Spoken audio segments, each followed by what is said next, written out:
Hi, I'm Nate Savage, and welcome to video 4 of the Blues Guitar Quick Start series. So far throughout the series, we've been really focusing on learning the 12-bar blues progression and applying our power chords and dominant 7th chords to that progression.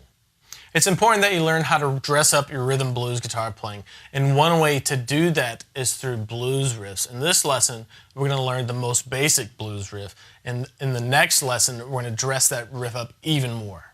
Now, for this basic blues riff we're going to be learning, there's quite a bit of stretching involved, so don't feel bad if you can't get it right away. Just know that it may take some work to get that stretching down. What we're basically going to be doing is outlining the chords throughout the 12-bar blues progression with this riff, and we're going to be applying a heavy shuffle rhythm to this riff too, so keep that in mind. We're also going to be introducing some muting to give your style a bit more of a bluesy sound. Let's just jump right into this. So in our 12-bar blues progression, the first 4 measures are over a 1 chord. So we need to learn this riff that goes over the 1 chord. And it's pretty simple.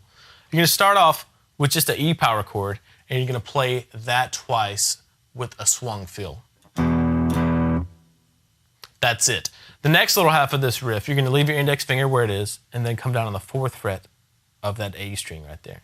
And you're going to do the same thing. You're going to play 2 swung 8th notes. And believe it or not, that's basically the entire riff. You're just going to repeat it over and over again. So the whole little chunk is this. So that takes up only 2 beats. So in order to get a whole measure for this riff, we have to play that thing twice, and that'll take up 1 measure in the 12-bar blues, right? So 1 and 2 and 3 and 4 and... So if that takes up 1 measure, we have 4 measures of the 1 chord. So do a little bit of math. You're going to find out that you have to play that 8 times to fit over 4 measures of the 1 chord for the first 4 bars of the 12-bar blues riff. So 1 and 2 and 3 and 4 and...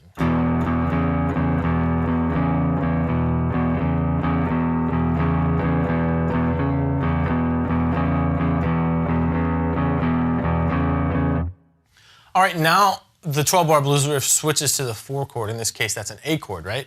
So we need to kind of adapt this riff to play over our A chord. We're going to do the exact same thing. Just make an A power chord, index finger, first finger on the 2nd fret of the D string. And you're going to play just the 5th and 4th strings. Same exact thing. So 2 swung 8th notes there. Then you're going to come down on the 4th fret of the D string. And again, play 2 more swung 8th notes. And that's your basic riff over the A chord. And again, we have to play that twice to fill up 1 measure. So if we have 2 bars of A, we're going to have to play this 4 times.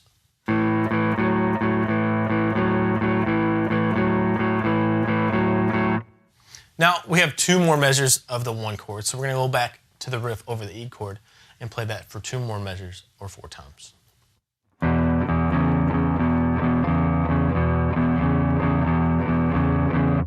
And here is where the stretching part comes in that I was talking about. When we go to the 5 chord, the B chord, what we're going to have to do is make a B power chord. But because of the stretch that's coming up, we have to make it with your 1st and 2nd fingers instead of your 1st and 3rd fingers. So 1st finger on the B note there on the 2nd fret of the A string, and your 2nd finger on the 4th fret of the D string. And that's going to be your first 2 swung 8th notes over the bar of B. From there, here's the stretch. You have to stretch your pinky all the way up to the 6th fret for the next 2 swung 8th notes. So that may take a while to get that stretch down, but just work on going between those 2 8th notes and these 2.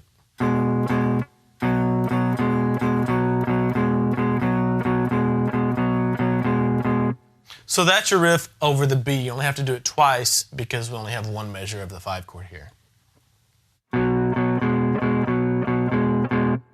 Now we have a measure of the 4 chord, so go back to your A riff and play 1 measure of that.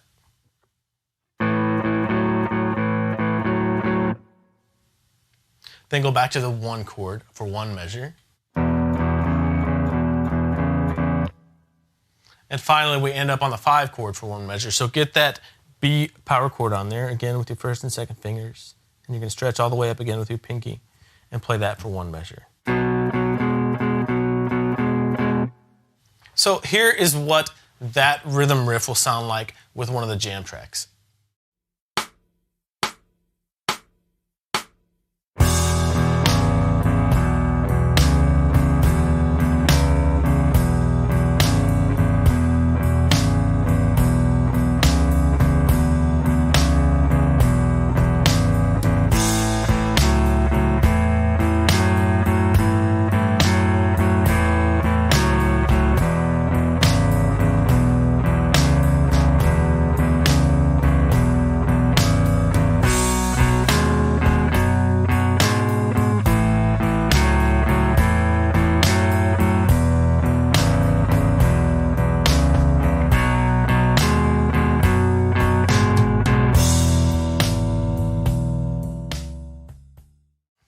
That's the most basic 12-bar blues riff that we're going to learn. One thing that you can add to this to kind of dress it up and give it a little more style is some muting. So if you have just your regular swung eighth notes,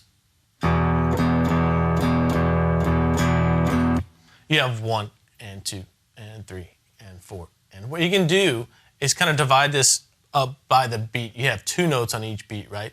You can mute the first one or cut it short. So what I did is just hit the strings and then come down and mute them right after I hit them.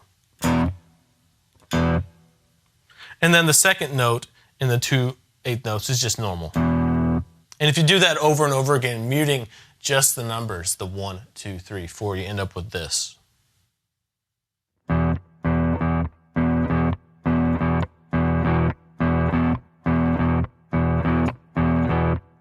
And my fretting hand is also helping out too, to mute the strings. So work on that, get that style down, and then you can apply the entire thing to the 12-bar blues. It might sound like this.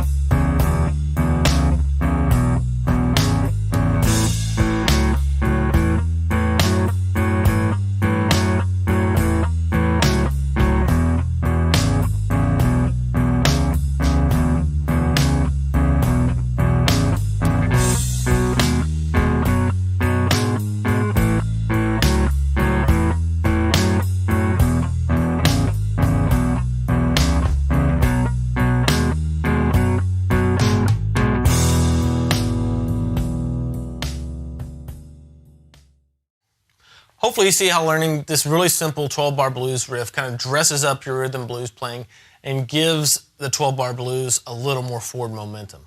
Like I said, this is the most basic version of this rhythm riff that we're going to learn, but it's really important that you get it down because it's the foundation for the rhythm riff that we're going to learn later too. Slow this down, practice it as much as you need to until you start to feel comfortable with it. Then you can pull up either the jam tracks, 70 beats per minute, or the 100 beats per minute, and then try to play along with that too. Thanks for watching. In the next lesson, we're going to dress this 12-bar blues riff up and make it a little more interesting for you. If you have any questions, you can leave them here in the comments or just email me, Nate@guitarsystem.com. See ya.